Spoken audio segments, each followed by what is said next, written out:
La riqueza de los humanos. Autor Ryan Aben. Mi nombre es Estelia Costa y junto a mi compañera Rocibel González somos estudiantes de Derecho Laboral Individual. En esta oportunidad analizaremos el capítulo 2, la gestión del exceso de mano de obra del libro en mención.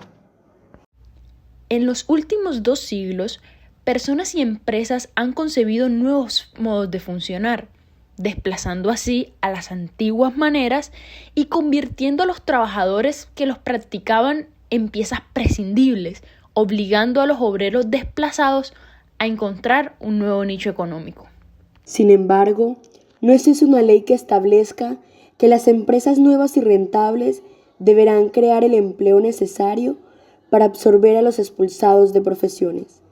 Por el contrario, los trabajadores desplazados se encuentran en una situación adversa para volver a ser contratados. Uno de los factores más incidentes en el proceso de industrialización ha sido la educación como reacción al cambio y también sus límites. Y es que las técnicas industriales desaparecieron a muchos artesanos, pero las economías industriales desarrollaron rápidamente una necesidad insaciable de trabajadores más formados y requirieron a científicos y técnicos cualificados. A finales del siglo XIX, pocas personas estaban preparadas para la vida de oficina, y es que estos estaban acostumbrados a actividades que exigían más músculo que habilidades sociales, y gran parte de la población era analfabeta. La clave fue la educación. Y es que los reformistas sociales impulsaron campañas para ampliar la oferta pública de educación primaria y por primera vez se enseñó a leer, escribir y realizar operaciones matemáticas sencillas. Los gobiernos impulsaron la educación secundaria universal y en paralelo adoptaron medidas para ampliar el acceso a la educación superior. La humanidad pasó varios milenios intentando dar con modos de aumentar su potencia física, usando ruedas y poleas, fuerza animal, el vapor y la electricidad. Pero en el transcurso de un solo siglo, de repente, movilizó una enorme proporción de su potencia cognitiva. La adquisición progresiva de habilidades posibilitó un rápido crecimiento económico. Por otro lado, la intensificación de la educación conllevó a que cada nuevo grupo que se incorporara al mercado estuviese más formado que el anterior y los puestos con mejor remuneración estaban siendo ocupados por ellos. Por consiguiente, los puestos que requerían menos cualificación y que contaban con un menor salario mínimo disminuyó.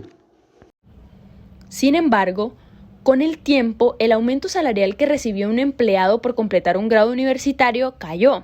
¿Por qué? Porque es que existía mucha gente titulada en el campo laboral. En ese momento, la sobreabundancia de trabajadores que estaban menos cualificados se redujo y las empresas ahora tenían que esforzarse mucho más para conseguir quienes cumplieran esas funciones. Y en razón de ese acontecimiento hubo un aumento salarial para quienes desempeñaban tales empleos. En 1980, en Estados Unidos, el aumento en la proporción de personas tituladas por la universidad se estabilizó. Y en consecuencia de esto, la proporción de trabajadores con estudios superiores frente a aquellos menos formados también lo hizo, impulsando así el crecimiento y absorbiendo las desigualdades. Y es que si bien es cierto que contar con una licenciatura seguía suponiendo cierta garantía para tener mayor remuneración, no lo era para pretender aumentos salariales acelerados como ocurría en el pasado.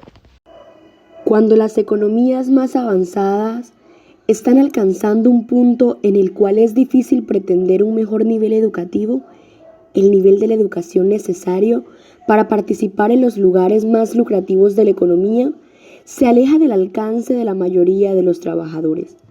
Un ejemplo de esto es la pérdida de rango laboral de los trabajadores con estudios superiores, es decir, personas con licenciaturas se han visto obligadas a asumir empleos para los cuales están sobrecalificadas y en el proceso empujan a quienes tienen menor formación a competir por puestos que no necesitan cualificaciones y que son mal remunerados.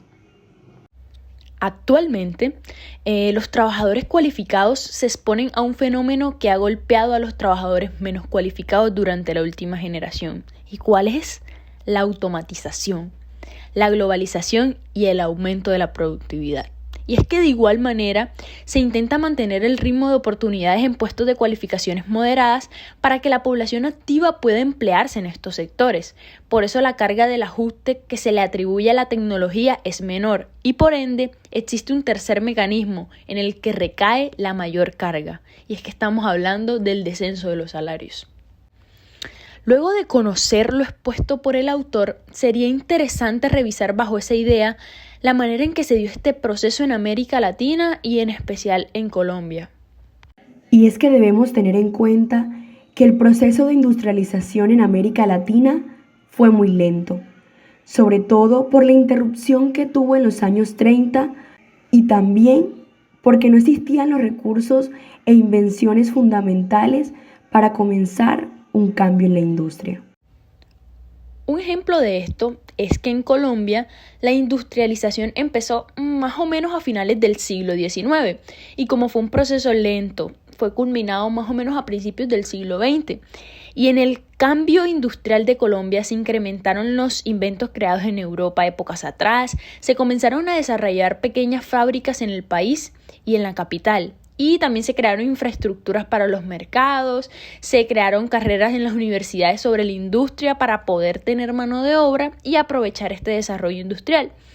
Sin embargo, hacer un paralelo entre Colombia y los países en los que se basó el autor sería absurdo, teniendo en cuenta que aún en la actualidad, es decir, un siglo después, el acceso a la educación es un privilegio al que muy pocos tienen acceso y que un título universitario, cuando fue garantía de algo, era un imposible y ahora, que es un poco más accesible, no garantiza nada en una economía que está lejos de ser estable.